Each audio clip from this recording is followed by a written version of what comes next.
Muito bem, vamos dar início então ao nosso encontro de estudos para o livro Evangelho segundo o Espiritismo dessa noite. Hoje é dia 12 de novembro de 2015, são 20 horas e 2 minutos. Nós estamos transmitindo este encontro de estudos diretamente da Associação Jauense de Estudos Espíritas, localizada na cidade de Jaú, estado de São Paulo, Brasil. Estamos estudando, no referido livro, o capítulo 15, Fora da Caridade não há salvação. No item 8, que se intitula Fora da Igreja não há salvação e fora da verdade não há salvação. E diz o seguinte: enquanto a máxima fora da caridade não há salvação apoia-se num princípio universal, abrindo a todos os filhos de Deus o acesso à felicidade suprema, o dogma fora da igreja não há salvação apoia-se não na fé fundamental em Deus e na imortalidade da alma, fé comum a todas as religiões, mas na fé especial em dogmas particulares. É, portanto, exclusivista e absoluto. Em vez de unir os filhos de Deus, divide-os. Em vez de incitá-los ao amor fraterno, mantém e acaba por legitimar a animosidade entre os sectários dos diversos cultos, que se consideram reciprocamente malditos na eternidade, sejam, embora parentes ou amigos neste mundo. E, desconhecendo a grande lei da igualdade perante o túmulo, separa-os também no campo santo. A máxima fora da caridade não há salvação é consequência do princípio da igualdade perante Deus e da liberdade de consciência. Tendo-se esta máxima por regra, todos os homens são irmãos, e seja qual for a sua maneira de adorar o Criador, eles se dão as mãos e oram uns pelos outros. Com o dogma, a Juliana entrou um pouquinho atrasada.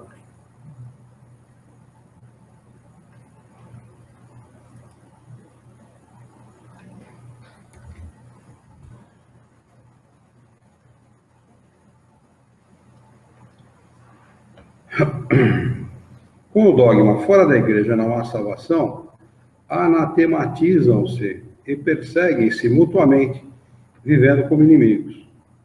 O pai não ora mais pelo filho, nem o filho pelo pai, nem o amigo pelo amigo, desde que se julguem reciprocamente condenados, sem remissão. Esse dogma é, portanto, essencialmente contrário aos ensinamentos do Cristo e à lei evangélica.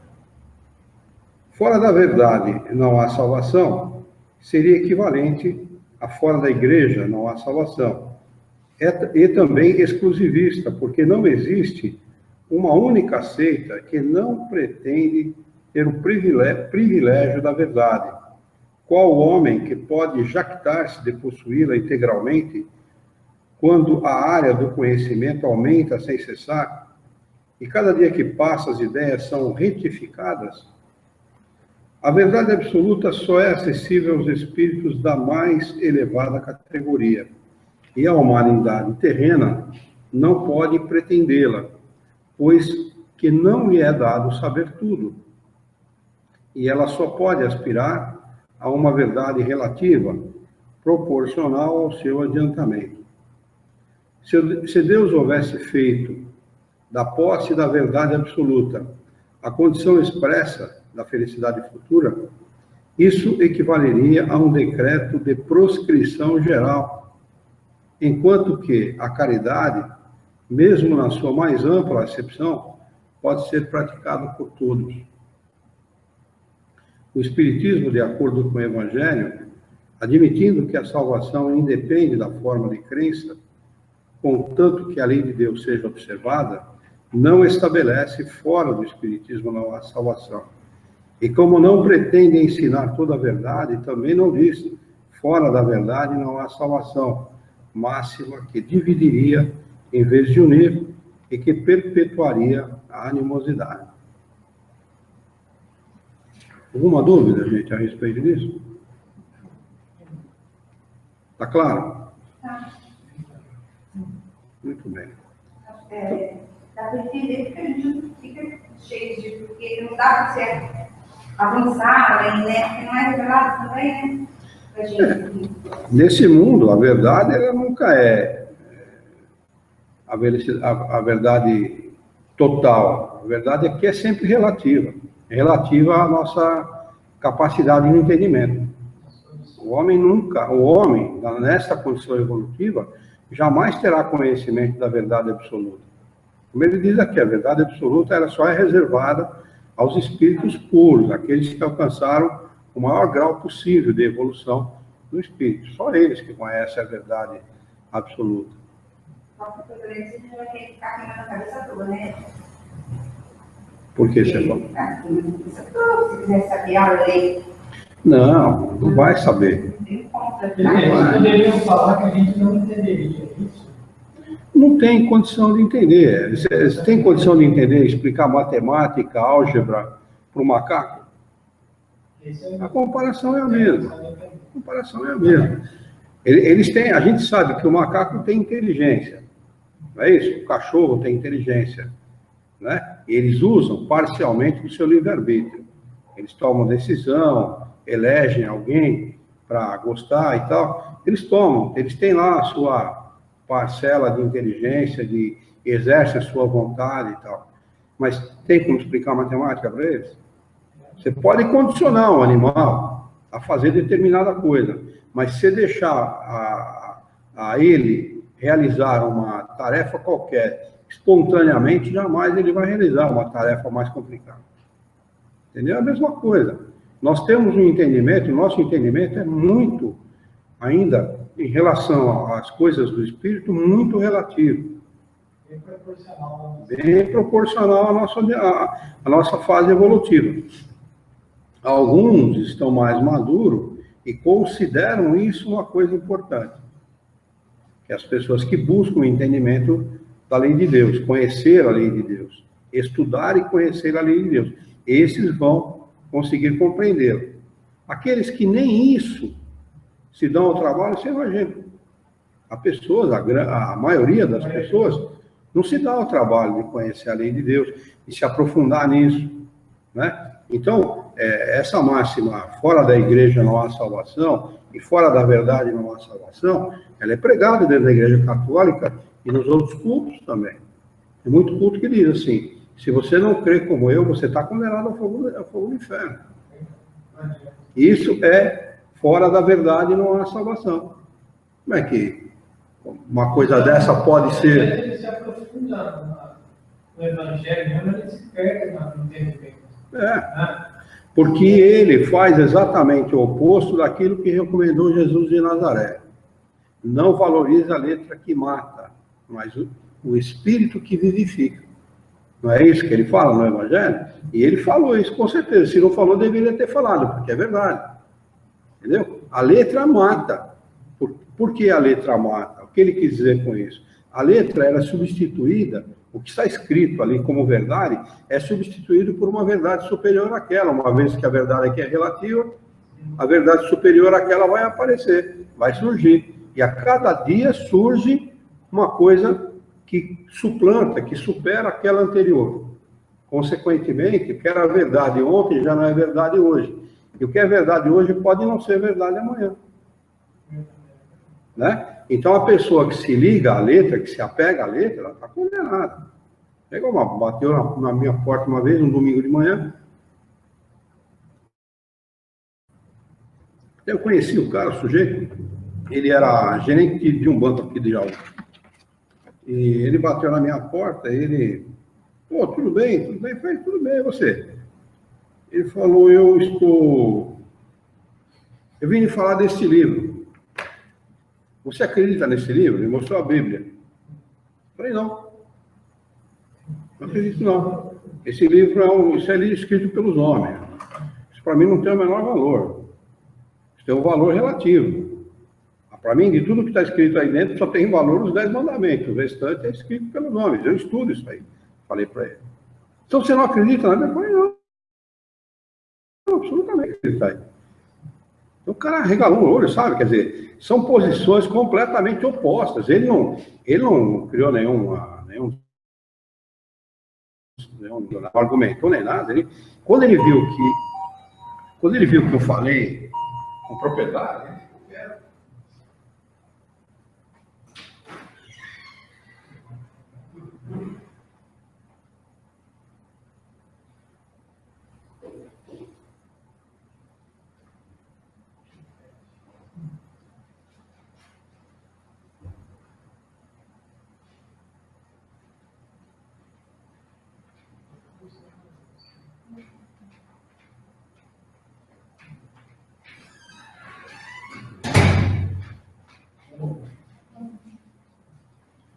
quer dizer, ainda bem que era uma pessoa que de um certo preparo, de uma certa condição, porque se fosse uma pessoa menos preparada, talvez ia entender como uma afronta, alguma coisa assim, e podia até arrumar um problema sério. Foi assim, e é assim que acontecem as guerras por religião, né? Defendendo o seu lado, defendendo a sua posição, defendendo a sua religião. Quando a religião, ela tem que irmanar, ela não tem que separar. A religião tem que ajuntar. Esse é o objetivo. Entendeu? Se você pegar o fundamento de todas elas, lá não diz que tem que haver separação. Mas como é que uma igreja católica, que se fundamenta, ou deveria se fundamentar nos ensinos de Jesus, faz uma guerra santa como as cruzadas e outras que ela fez? Na realidade, a gente sabe que historicamente as cruzadas teve um único propósito: diminuir a população da Europa, que estava muito grande e não tinha alimento para todo mundo. Esse é um dos verdadeiros propósitos das cruzadas, na verdade. Esse é um dos verdadeiros propósitos, esse é um dos reais propósitos. Entendeu? Quer dizer, você tem uma ideia o que o dogma faz, né? Um dogma, uma imposição de fé, uma coisa que é imposta como crença. Se você tem que acreditar nisso que eu estou falando, né? Quer dizer, se você não acredita, você está excomungado. A igreja não argumentava, a igreja católica não argumentava, e não argumenta hoje. Se você for dentro da igreja católica e falar alguma coisa contra a santa e amada igreja, você é excomungado da igreja, né? Então é assim que eles agem, eles são bem radicais. Ou acredita como a gente manda, ou está fora, né? Infelizmente é assim. Agora... Eu pensava assim, como o senhor está falando. Eu pensava assim, para minha vida não tinha valor nenhum, eu não sei absolutamente, só que para mim era tudo, sabe? Eu falava para ele, não adianta que eu leio, eu não acredito que eu leio uma coisa, eu não acredito. Nem 10 mandamentos, 10 mandamentos tem origem, então... Os 10 mandamentos realmente têm origem. Tem mesmo, né? Tem, os 10 mandamentos têm origem. Não, se você pegar os 10 mandamentos e ler ele, como ele foi escrito lá no tempo de Moisés, ele é verdade em qualquer tempo. A qualquer tempo ele é verdade. Entendeu? Os ensinamentos de Jesus, se você pegar os ensinamentos de Jesus, os de Jesus, não os das igrejas que se aproveitam do ensinamento dele para dar força para as suas ideias e para os seus interesses. Não é isso. Mas os ensinamentos dele, em qualquer tempo, os ensinamentos dele vão ser verdade, vai ser verdade. Se fundamenta na boa moral, né? Agora, toda vez que alguém fala fora da verdade não há salvação, pode esquecer. O cara tá, ou ele tem algum interesse escuso, ou ele tem má fé, ou ele quer impor a sua maneira de pensar para dominar a outra pessoa. O que fala a respeito das coisas e propõe as coisas pelo raciocínio, o único que eu conheço é o Espiritismo, a doutrina espírita, que propõe pelo raciocínio. Você pode até não aceitar, mas jamais o Espiritismo tem que ser assim, é assim que acontece, não pode ser de outra maneira. A verdade é fora da caridade. Fora da caridade, isso une a todo mundo, porque um maometano, ele pode praticar caridade como um budista pode, como um espírita pode, como um católico pode, como um evangélico pode, qualquer um pode praticar caridade, até um ateu pode praticar caridade. E debaixo desse manto pode se reunir todas as pessoas, independentemente da crença, até da descrença dela em Deus. Porque às vezes até um ateu, porque ele pode descrer pela maneira que apresentaram Deus a ele. E ele não está errado em fazer isso, na minha opinião. Ele tem que descrer mesmo. Esse Deus antropomórfico, aí, a forma de homem e tal, ele tem que descrer mesmo. Entendeu? Então, mas se ele praticar a caridade, não tem problema nenhum. Ele vai descobrir mais tarde que Deus realmente não era aquilo que haviam mostrado para ele, que Deus é magnânimo, é justo, é bom, é misericordioso e tal. E ele certamente vai aderir a essa ideia e vai passar a crer em Deus com todas as forças do seu coração, porque ele era bom em essência, ele praticava a caridade. Né? E é isso que realmente adianta. Quando São Paulo, né, como está aqui, a caridade segundo São Paulo, na página anterior, né, quando ele fala que, ainda que eu falar a língua dos homens e dos anjos, né, e tiver todo o conhecimento, mas não tiver a caridade, eu nada sou. Isso é verdadeiro. Não adianta a gente ter conhecimento e não praticar a caridade. Né? E a gente sabe que o espírita tem uma razão maior para praticar a caridade, porque ele sabe qual é a verdadeira caridade, qual é a real caridade. Não é?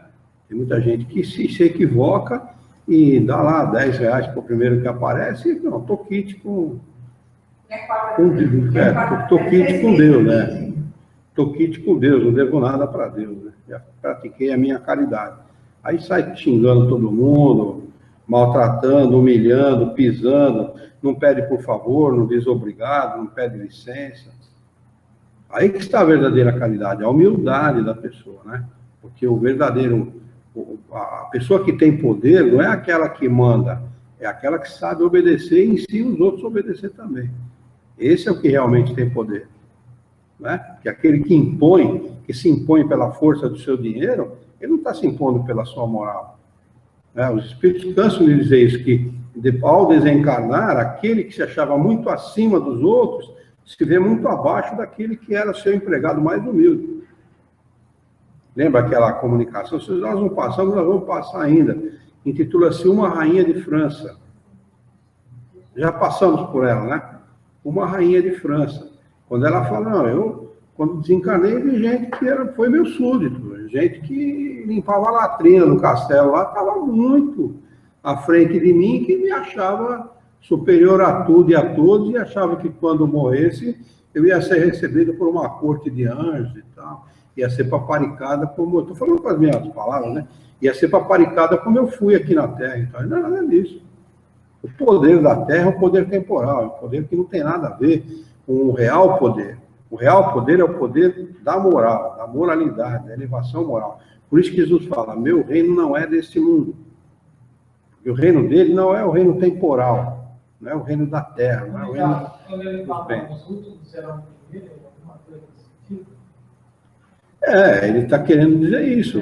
Né? Quando ele fala assim, ó, se você for jantar na casa de alguém, comer na casa de alguém, não senta na cabeceira.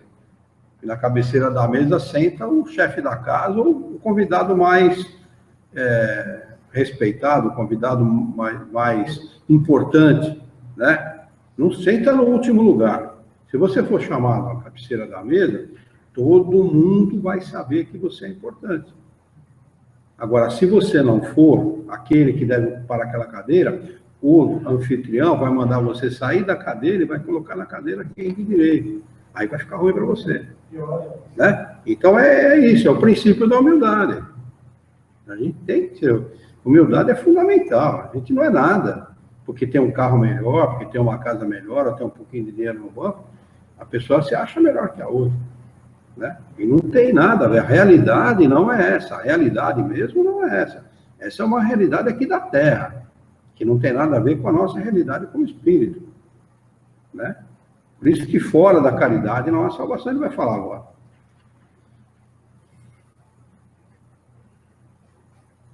A Juliana está escrevendo alguma coisa, vou esperar ela acabar, depois a gente lê.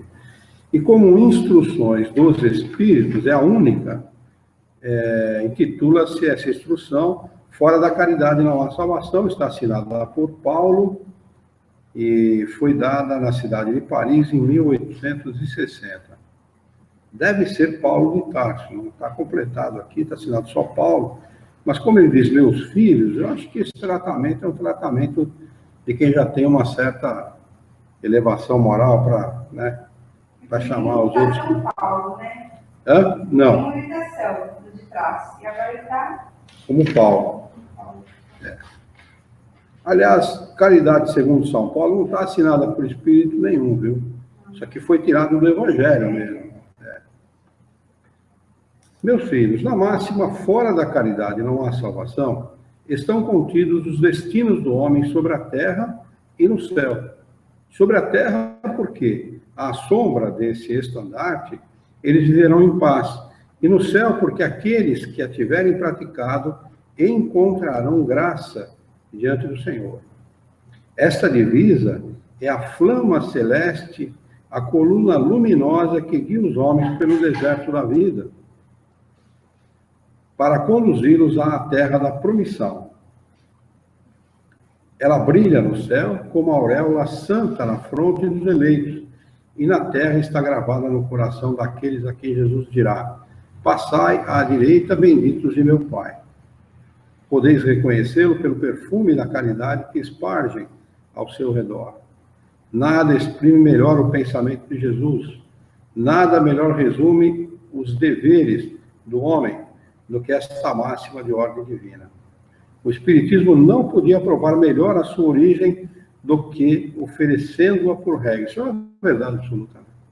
Uma verdade absoluta, acontece, né? Dá para a gente notar, não é só por esta, viu? Mas por esta e outras afirmações do Espiritismo, dá para ver bem a qualidade e a origem dessa doutrina. Porque uma doutrina que diz, não é fora do Espiritismo, não há salvação, fora da caridade não há salvação, inclusive condena, né, afirmar-se que fora de uma determinada religião não há salvação, né, prova que a origem realmente é uma origem boa, né? Tem que ser batizado naquela religião, salvo. Se considera salvo. São os salvacionistas, né?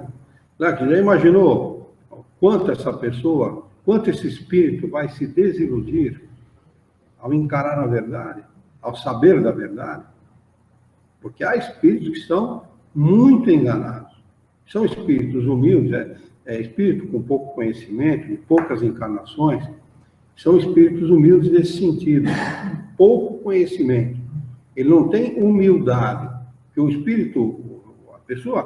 espírito realmente humilde é aquele que tem muito conhecimento e, no entanto, age, tem um comportamento humilde. Esse é o verdadeiramente humilde.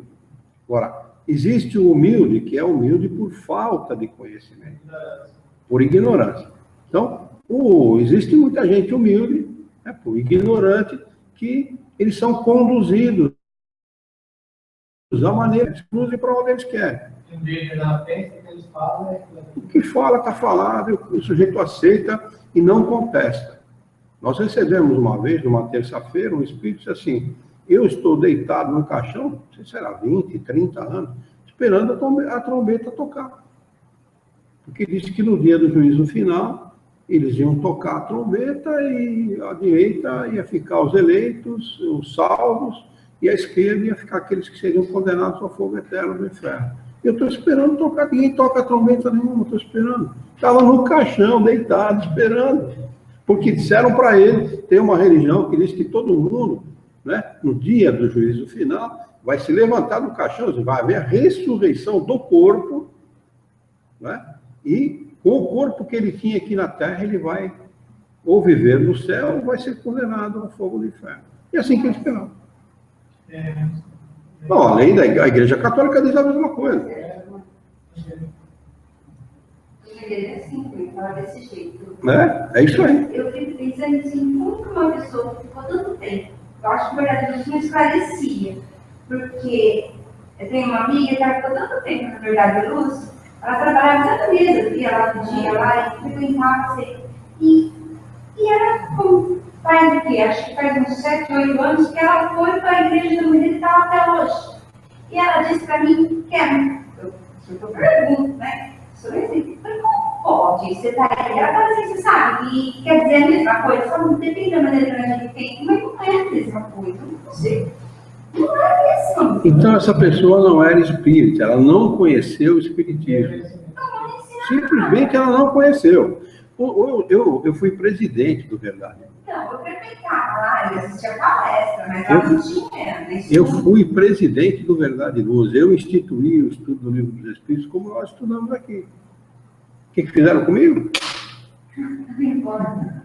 Entendeu? É assim. Não tem, eles não são. Eles se dizem espíritos, acreditam na reencarnação, mas eles têm uma outra maneira de se conduzir. Eles são aqueles. Não são, nunca foi espírita.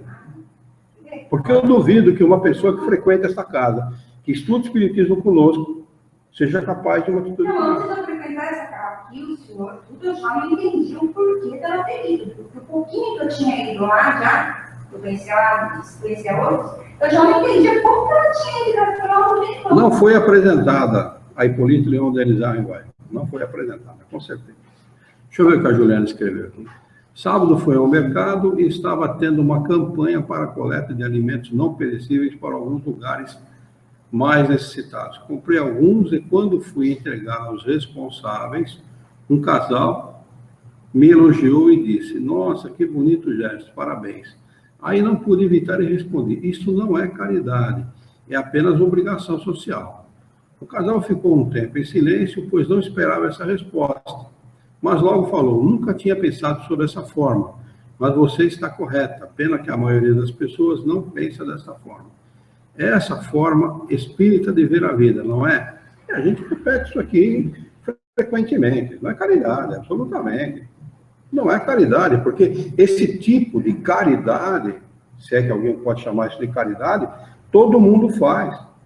E é capaz de fazer esse tipo de caridade e não dar um sorriso para ninguém, e não tratar as pessoas com educação, e não tratar o seu parente com educação. O que é caridade, segundo Jesus? Os Espíritos falam, né? Caridade é benevolência para com todos, indulgência para com as faltas alheias e o perdão das ofensas. Isso é caridade para Jesus. Ele está falando para dar alguma coisa? Absolutamente. É claro que alguém que esteja com o estômago vazio, né, se você der um prato de comida para a pessoa, você realmente vai estar naquele momento fazendo o que ela mais precisa. Mas a pergunta é essa, o prato de comida resolveu a vida da pessoa? Absolutamente. Só a fome naquele momento. Absolutamente. Resolveu precariamente, naquele momento, a fome dele, mas o estômago dele vai esvaziar daqui 10, 12 horas, 8 horas, 10 horas, sei lá quanto, e ele vai ter necessidade de mais comida. A solução não é essa. Está claro que não é. Eu frequentei durante 8, 10 anos, não lembro bem, 12 anos, não lembro bem. Frequentei favela em São Paulo. A gente ia levar alimento nas favelas, de domingo de manhã, o seu Paulo ia, marcava com as pessoas, ele conhecia as pessoas nas favelas, ele marcava, e a gente no domingo pegava peru, eu que dirigia peru, eu era um garoto na época, 22, 23 anos de idade, mas não tinha ninguém que soubesse dirigir a perua, era eu que dirigia. A gente enchia a perua de alimento, que a gente arrecadava na campanha de rua, e fazia, naquela época não tinha cesta básica, a gente que fazia. Punha lá tanto de arroz, tanto de feijão, macarrão, sal, óleo, enfim, as coisas básicas, né? Tem um barraco lá, tem 8 pessoas, então a gente calculava mais ou menos e levava lá o mantimento para a pessoa, né? Então, é uma coisa, a favela naquela época já era algo terrível, terrível. A gente via, você via a coisa e você fala, nossa senhora, eu vivo no paraíso. Eu vivo literalmente no paraíso, né? Era terrível. E o que eu vi de lá para cá é que a favela só piorou. Só piorou. Não está terrível, está terrível elevado à 10ª potência. Violência aumentou, o número de favelados aumentou. Olha o que está acontecendo em São Paulo. São Paulo está perdendo, São Paulo capital, estou falando, está perdendo 100 mil postos de trabalho por mês. Imagina 100 mil pessoas deixando de trabalhar, deixando de ganhar seu dinheiro, o seu ordenado por mês, bocas passando fome, miséria, necessidade, falta de remédio. Imagine vocês. Que bom para chegar isso. Que ponto vai chegar? Nós vamos voltar à década de 80, 90 aí, que havia fila de trabalho nos postos e tal, como a gente tinha naquela época. Então, de fato, a caridade não está nas coisas materiais. A caridade, de fato, se um centro espírita quisesse praticar a caridade de verdade, e pegar uma família necessitada e adotar aquela família. Começar erguendo por pai e mãe, orientando, né, instruindo, orientando, arrumando trabalho, acompanhando eles no trabalho, vendo o que está acontecendo, orientando os filhos, colocando na escola, dando educação, dando orientação. Esse é o trabalho efetivo. Aí você está erguendo a família vai chegar um momento que ela vai se tornar independente. Aí acabou o seu trabalho com aquela família. Esse é o verdadeiro trabalho. Porque o trabalho de dar para alguém alguma coisa, que nem... Certamente esse mantimento que estava sendo pedido nesse mercado aí, foi pedido para a Juliana e para outras pessoas, provavelmente é para aquele pessoal de Minas lá que sofreu lá com o estouro da barragem. Quer dizer, eu vi lá gente do governo mineiro dizendo assim que agora eles vão intensificar as barragens, então, intensificar a fiscalização das barragens. Agora, quer dizer, então a realidade, a gente sabe que a realidade não está nas coisas, está na moralidade de cada um, no empenho, na dedicação, na honestidade, naquilo que você pode fazer de melhor. Eu quero duas perguntas. Deve falar agora, daí eu vou dar outra vez. Será que vamos ver? Não é? Vamos lá, vamos dar sequência aqui na nossa leitura.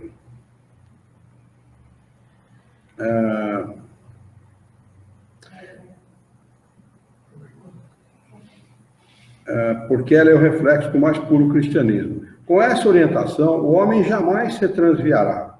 Aplicai-vos, portanto, meus amigos, a compreender o sentido profundo e as consequências de sua aplicação, e a procurar por vós mesmos todas as maneiras de aplicá-la. Submetei todas as vossas ações ao controle da caridade, e a vossa consciência vos responderá. Não somente ela evitará que façais o mal, mas ainda vos levará a fazer o bem. Porque não basta uma virtude negativa, é necessária a ação da vontade. Mas para não fazer o mal, bastam frequentemente a inércia e a negligência. Meus amigos, agradecei a Deus que vos permitiu gozar a luz do Espiritismo. Não porque somente os que a possuem possam salvar-se, mas porque, ajudando-vos a melhor compreender os ensinamentos do Cristo, ela vos torna melhores cristãos. Fazei, pois, que ao vos vendo, se possa dizer que o verdadeiro espírita e o verdadeiro cristão são uma e a mesma coisa, porque todos os que praticam a caridade são discípulos de Jesus, qualquer que seja o culto a que pertence. Então, os espíritos fazem sempre muita questão de dizer isso, né? Não é a bandeira, o rótulo religioso que tem a ver com o bem-estar depois da morte. Não é. A pessoa pode ser espírita e estar muito mal depois de desencarnar. E pode ser um católico, um evangélico, e estar muito bem ao desencarnar. Essa é a realidade. Não é porque, não, eu acredito na reencarnação. Não quer dizer nada, velho. Não quer dizer absolutamente nada. Né? Uma vez eu vi um espírito dizer para uma pessoa assim, a pessoa estava reclamando dos colegas de trabalho, que os colegas de trabalho eram maus, agiam com maldade e tal. Então o espírito falou para a pessoa assim, numa entrevista, falou, se você já sabe o que fazer em relação ao bem e compreende que essas pessoas ainda não entendem isso, faça com que elas compreendam isso. O trabalho da gente, quando sabe mais que os outros, não é criticar os outros, mas é tentar ajudá-los a entender aquilo que a gente já sabe. Não é? É isso. Perfeito, mas é perfeita a colocação do espírito. Sim. É perfeita. Entendeu? Não, mas o que é fácil? O que é fácil? Fala para mim. O que é fácil nesse mundo? Não tem fácil. Você não pode desistir. No mundo que eu participo, as coisas é difícil, viu? É para todo mundo. O mundo que você participa é o mundo de todo mundo. É muita gente com... Nossa, uma loucura. Faz sentido, né? A gente não deve ser a palmatória do mundo, né? Nós devemos ser a palmatória do mundo porque a gente não está aqui para isso. Não julgueis, disse Jesus, né? Às vezes eu prefiro ficar escutando só uma coisa muito pouco. Escutar só falar. Dependendo do modo que a pessoa pensa, é melhor não falar nada mesmo. Mas se você sabe que a pessoa é má, é isso que o Espírito está falando para aquela outra pessoa. Você sabe que a pessoa é má e ela não entende ainda o bem, faça ou procure fazer com que ela entenda. Faça prece por ela. Ele recomendou isso para a pessoa. Faça prece por ela, envolva ela nas tuas preces. Porque a prece realmente é um divisor de águas, viu? Realmente ela funciona. E funciona muito. Né? Vamos lá. Capítulo 16. Servir a Deus e a Mamon. Vai tratar dos seguintes temas. Salvação dos ricos. Guardai-vos da avareza. Jesus em casa de Zaqueu. Parábola do mal rico, parábola dos talentos, utilidade providencial da fortuna e desigualdade das riquezas. E como instruções dos espíritos, a verdadeira propriedade, emprego da fortuna, desprendimento dos bens terrenos. Salvação dos ricos. Nenhum servo pode servir a dois senhores, porque ou há de aborrecer um e amar ao outro, ou há de entregar-se a um e não fazer caso do outro. Vós não podeis servir a Deus e às riquezas. Isso está no Evangelho de Lucas, capítulo 16, versículo 13. E eis que, chegando-se a ele um, lhe disse: Bom mestre, que obras boas devo eu fazer para alcançar a vida eterna? Jesus lhe respondeu: Por que me perguntas tu o que é bom? Bom, só Deus o é. Porém, se tu queres entrar na vida, guarda os mandamentos. Olha como Jesus se referia ao bem-estar depois da morte. Entrar na vida. Ele não fala em salvação.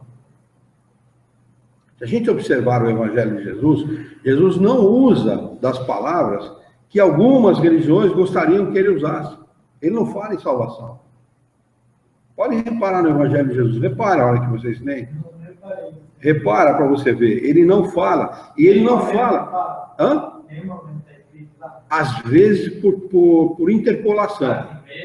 Ele não. Olha aqui. O cara esqueceu de colocar aqui. Ó. Ele esqueceu de anotar aqui. Porque ele fala entrar na vida. Quando ele curava alguém, como ele se referia à pessoa? Qual era a orientação que ele dava para a pessoa? Vá e não peques mais, ou seja, não faça mais a mesma coisa que você vinha fazendo, para que não aconteça com você pior do que você já estava. Então Jesus não curava, Jesus estimulava a pessoa para que ela se sentisse bem, retirava o fluido malsão e colocava no lugar o fluido são. A pessoa se sentia bem, ela se sentia como que aliviada daquela tensão toda que ela estava sentindo. Mas ele recomendava, não faça o que você vinha fazendo. Se você fizer, tudo isso que você recebeu de mim, vai embora e vai voltar no lugar aquilo que você estava sentindo de pior. Porque você já foi beneficiado. Ou seja, é como a doença que o camarada não cuida, e além de não cuidar, ele continua usando as mesmas coisas que ele vinha usando antes, cigarro, álcool, seja lá o que for, e o problema dele fica dobrado, né? Fica pior o dobro. É uma doença qualquer, vai. Qualquer doença que o sujeito dependa dele largar do cigarro, do álcool, ou de uma ação qualquer que ele tenha, um hábito qualquer que ele tenha que seja nocivo para a saúde, vai causar a piora dobrada do problema dele. Né? a mesma coisa Jesus falava. Então é interessante a gente observar isso. Olha, se tu queres entrar na vida, guarda os mandamentos. O homem não falou o que ele devia fazer para alcançar a vida eterna? Não é isso? Não é essa a pergunta do cara? O que eu devo fazer de bom para alcançar a vida eterna? Né? Jesus fala, se tu queres entrar na vida, guarda os mandamentos. Porque Jesus aproveitou aquele instante para dizer assim, que bom, na sua totalidade, só Deus. Os homens são falhos. Não existe homem bom. Né? Bondade é uma coisa que depende de muitas coisas, de muitas variáveis para o Espírito realmente ser bom. Jesus era bom, mas ele aproveitou aquele momento para dizer assim, olha, não venha procurar bondade na terra, porque bondade na terra não existe, só Deus é bom. Esse é o ensinamento que Jesus dá aqui, ó. Ele lhe perguntou, quais? E Jesus lhe disse, não cometerás homicídio, não adulterarás, não cometerás furto, não dirás falso testemunho, honra teu pai e a tua mãe, e amarás a teu próximo como a ti mesmo. Ele quase que repetiu o decálogo, os 10 mandamentos. Ele não falou de todos eles, mas quase que repetiu todos eles, né? Porque ele recomenda os mandamentos. Ele está recomendando. Ele não está recomendando as leis de Moisés, né? Ele não recomendou, guarda a Bíblia, né? Guarda aquilo que falou os profetas. Não, guarda os 10 mandamentos. Ou seja, a orientação correta, aquilo que vem de Deus, é os 10 mandamentos. Então, se você guardar os 10 mandamentos, com certeza você vai entrar na vida, ou seja, no mundo espiritual, bem. O mancebo lhe disse, eu tenho guardado tudo isso desde a minha mocidade. Que é que me falta ainda? Jesus lhe respondeu, se queres ser perfeito, vai, vende o que tens e dá-o aos pobres, e terás um tesouro no céu. Depois vem e segue-me. O mancebo, porém, como ouviu essa palavra, retirou-se triste, porque tinha muitos bens. E Jesus disse aos seus discípulos, em verdade vos digo, que um rico dificultosamente entrará no reino dos céus. Ele não fala outra vez em salvação. Ele está falando em entrar no reino dos céus, ou seja, tomar posse da felicidade depois da morte.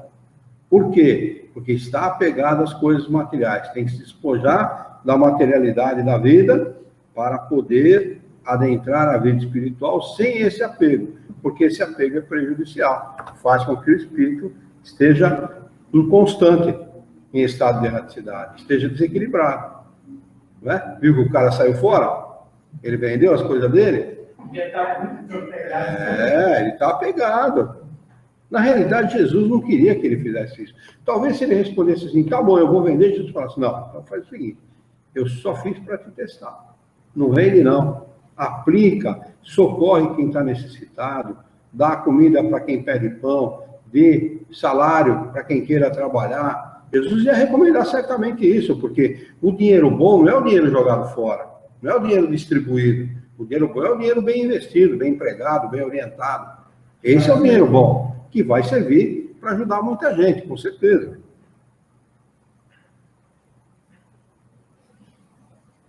Ainda vos digo mais, que mais fácil é um camelo pelo fundo de uma agulha do que entrar um rico no reino dos céus. Está no Evangelho de Mateus, capítulo 19, versículo 16 a 24, no de Lucas é semelhante, no capítulo 17, versículo 18 a 25, e semelhante em Marcos, capítulo 10, versículo 17 a 25. E aqui tem um rodapé a respeito da palavra camelo, que diz o seguinte, esta figura audaciosa pode parecer um pouco forçada, porque lhe deram esta última acepção. É provável que no pensamento de Jesus estivesse a primeira, pois não se percebe a relação entre o camelo e uma agulha. É que em hebreu, a mesma palavra se emprega para designar cabo e camelo. A tradução com a primeira acepção seria pelo menos mais natural. é mais fácil passar uma linha pelo fundo de uma agulha do que um rico entrar no reino dos céus. É claro que um camelo não passa pelo buraco da agulha, não vai passar nunca. Não é isso que Jesus estava querendo dizer. Um cara como eu precisa de um óculos para enxergar de perto, para passar uma linha no fundo de uma agulha, às vezes eu passo, mas na sorte, eu fico tentando até acertar o danado. Ou se eu usar óculos, não, aí tudo bem. Né? Mas é a isso que Jesus se referia. A mesma dificuldade que tem alguém para passar o fio no fundo de uma agulha, terá o rico para entrar no reino dos céus, porque ele está pegado aos bens materiais. Enquanto ele não se despojar desse apego, ele vai ter problema. Virou aumentado. Hã? Virou aumentado. Virou, acabou sendo entendido pela acepção de camelo mesmo, né? Do bicho, né? Do camelo, que é muito usado, que era muito usado naquelas paragens, né? O camelo atravessa o deserto, não precisa tomar água, né? Fica lá uma semana, 15 dias sem tomar água e tal, né? Mas não é verdade, quer dizer, aqui essa acepção foi forçada, né? Na realidade é para condenar, né? A riqueza. Isso talvez tenha sido uma artimanha da igreja para se aproximar dos pobres. Entendeu? É uma artimanha, é uma maneira de agradar os pobres. Tá vendo? Você é pobre, mas você está salvo. Você não precisa ser rico. Já Deus dá dinheiro. Você não precisa ser rico, não precisa nem dar dinheiro, porque talvez no tempo que se colocou isso, o pobre era miserável mesmo. Era aquele, no tempo dos senhores feudais, onde o cara nascia miserável, vivia miserável e morria miserável. Entendeu? Então, para agradar o cara, a igreja dizia assim, olha, não tem problema, fica tranquilo, viu? Passa bastante fome, bastante necessidade, que quanto mais você sofrer, quanto mais miséria você viver, melhor você vai estar no reino de Deus, você vai estar salvo e tal. O propósito é para servir a um propósito. Não é para divulgar a verdade, para esclarecer as pessoas, é para servir a um propósito. Isso, para gerar conformidade. É usada em muito lugar.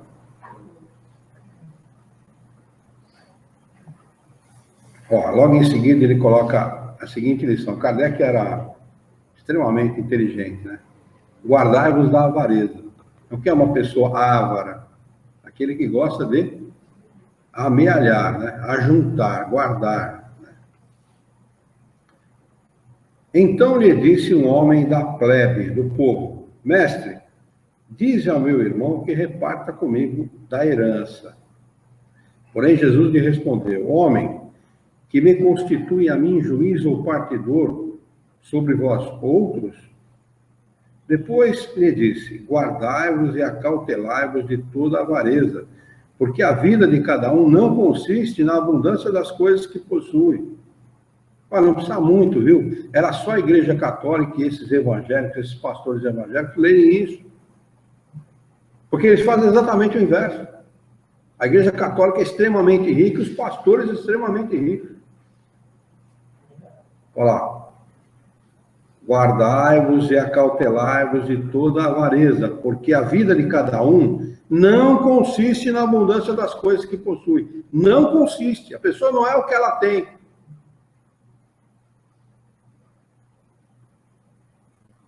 E esses caras ficam pregando aí que é o contrário, que tem que investir muito, dar muito para Deus, porque Deus vai devolver o dobro, que eles têm que ter rico aqui, a vitória aqui, a riqueza.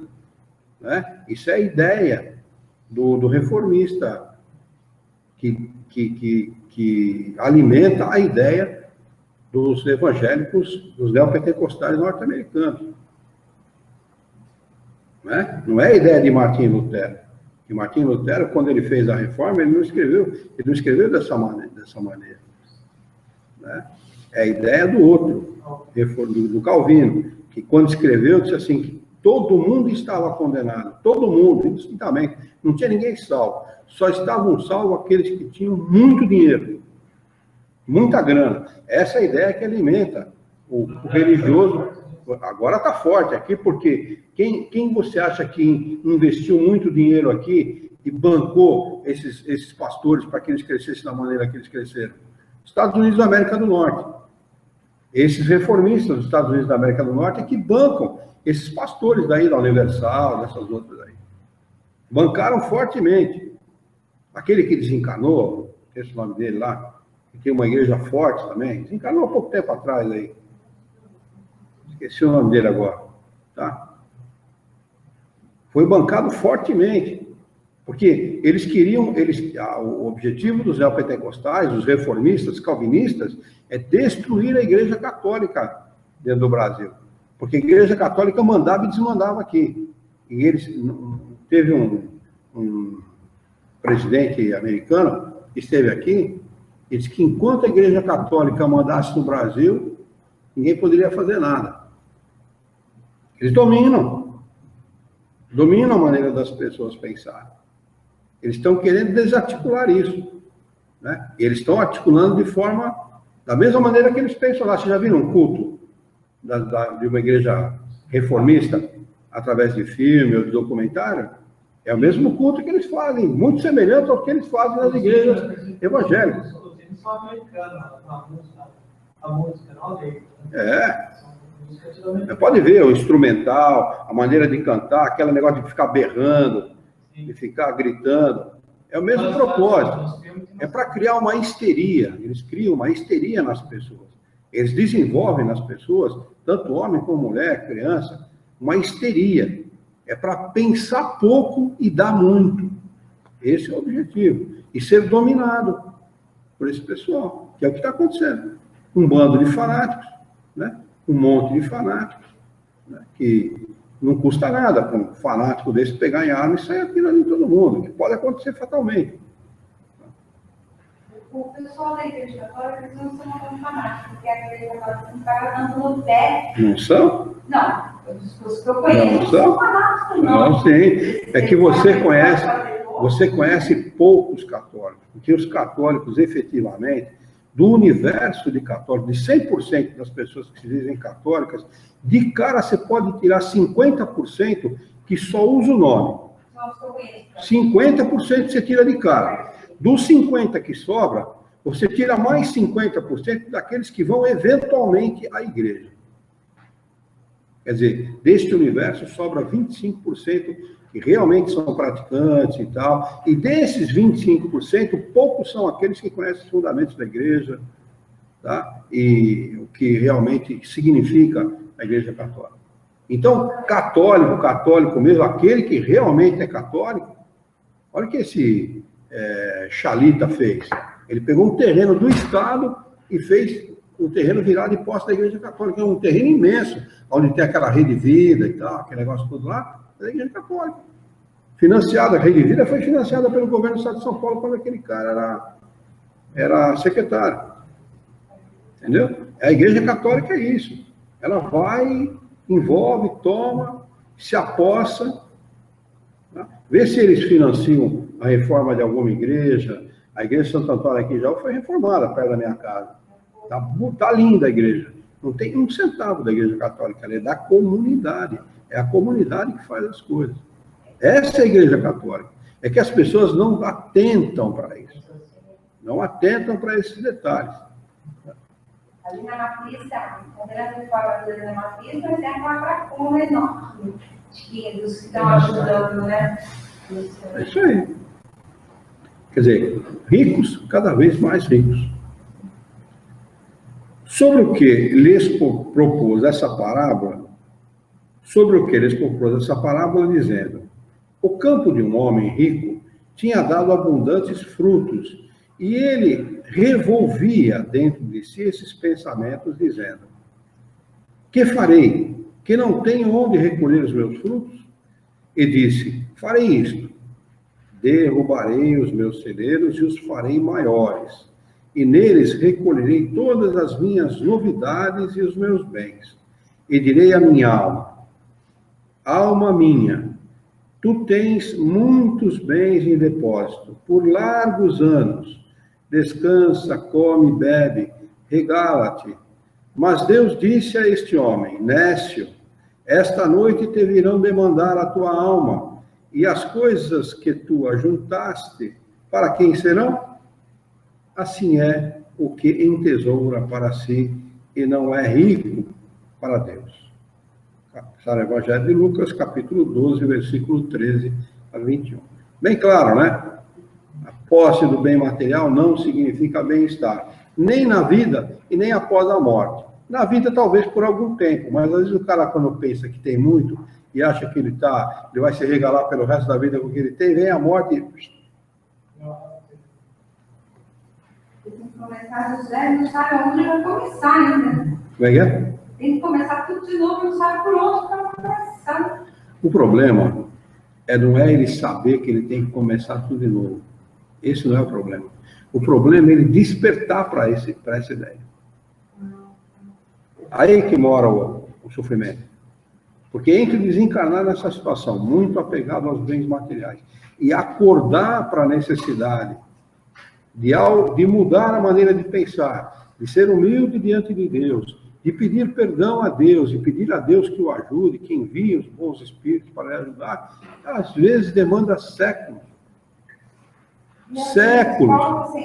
Séculos de sofrimento, séculos de sofrimento. Pode, se for necessário. Se for necessário, pode reencarnar sem ele pedir a reencarnação, pode sim. Mas normalmente o que acontece com esses espíritos é que eles ficam um longo tempo em estado de erraticidade. Por isso que tem aqueles planetas que estão naquela condição que estava a Terra no início da sua existência, são planetas neutros, onde esses espíritos vêm repousar por algum tempo até programar uma nova encarnação. Ficam séculos, centenas de anos, milênios, né?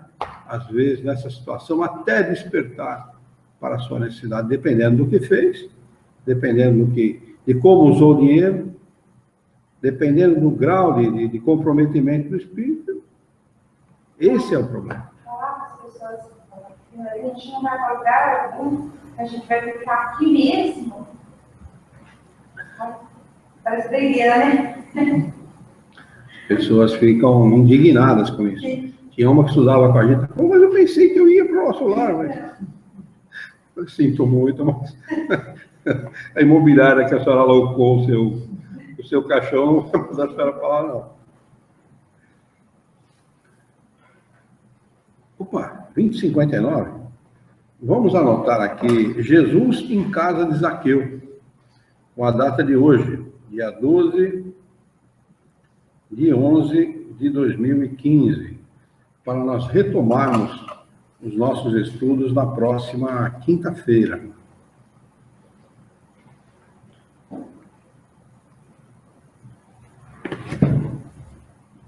O espírito pode não ficar aqui também, dependendo da evolução dele, viu? Ele pode, porque o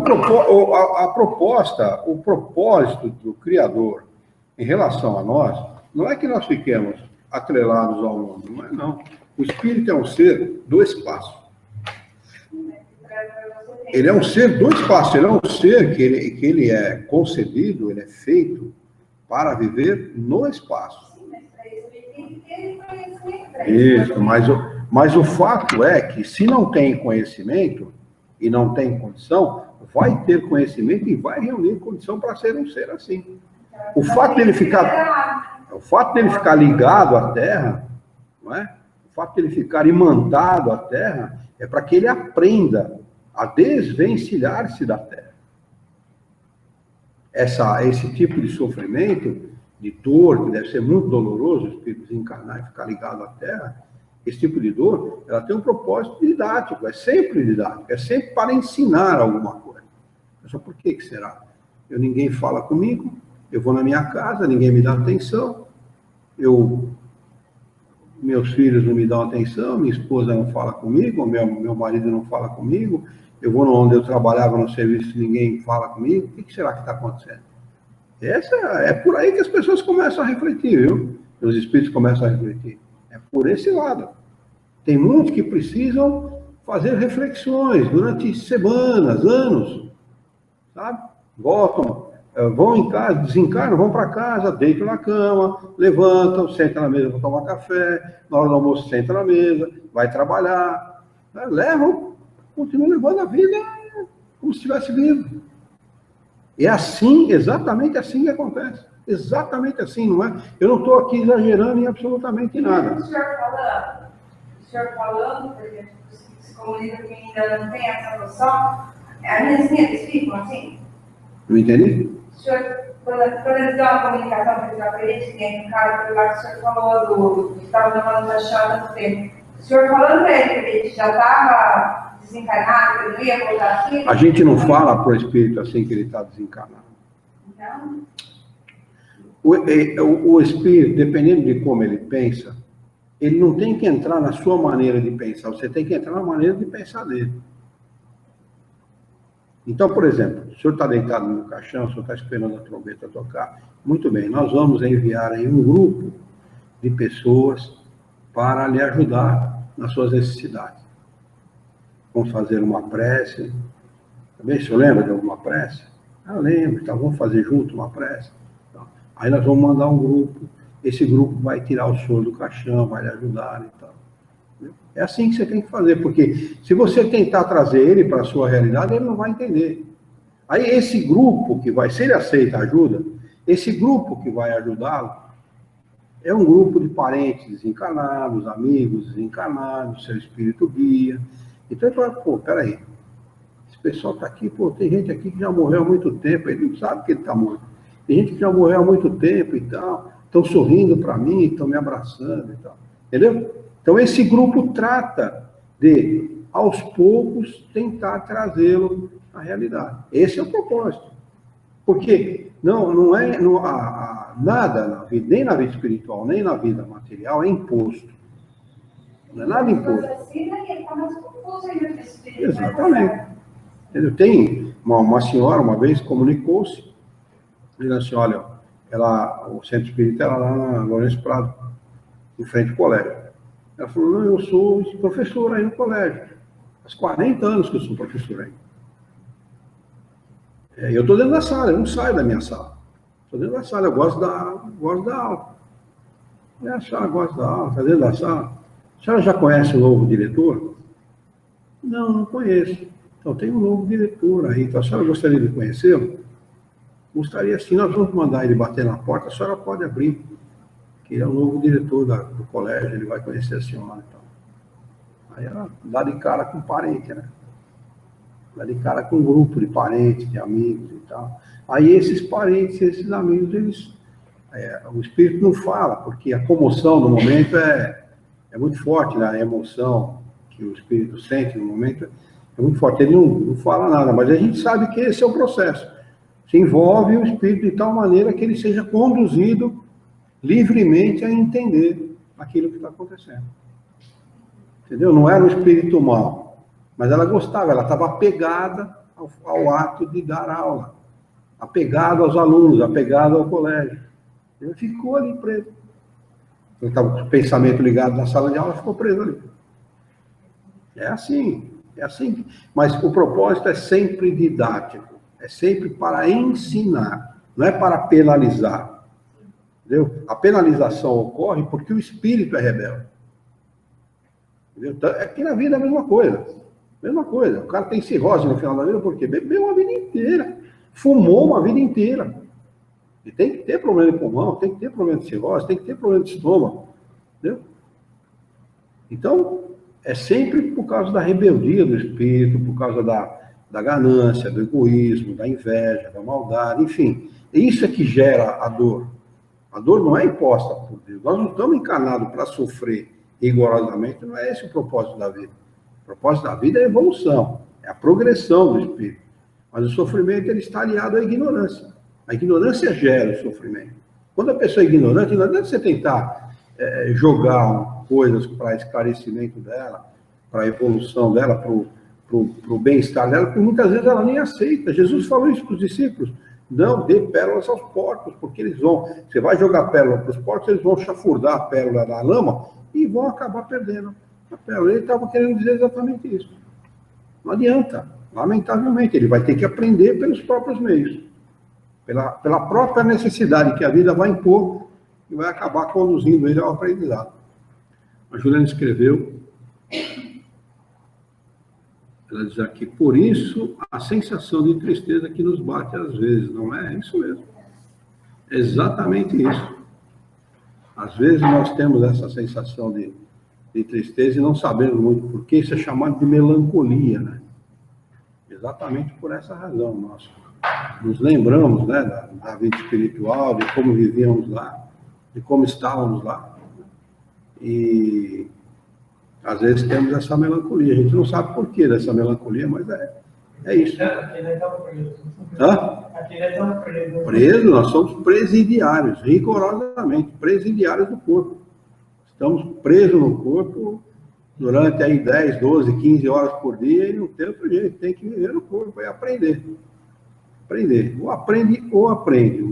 É duas opções que a gente tem, né? Muito bem, vamos encerrar? Vamos elevar então o nosso pensamento, mentalizar a figura excelsa e amiga de Jesus, nosso mestre,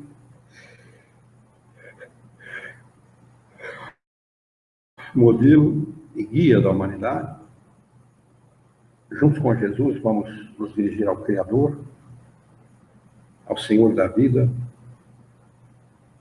fonte inesgotável de paz, de amor, de bondade, de misericórdia e justiça, para agradecê-lo muito pela oportunidade de estarmos aqui reunidos em seu nome para estudarmos as questões propostas pelo livro Evangelho segundo o Espiritismo desta noite.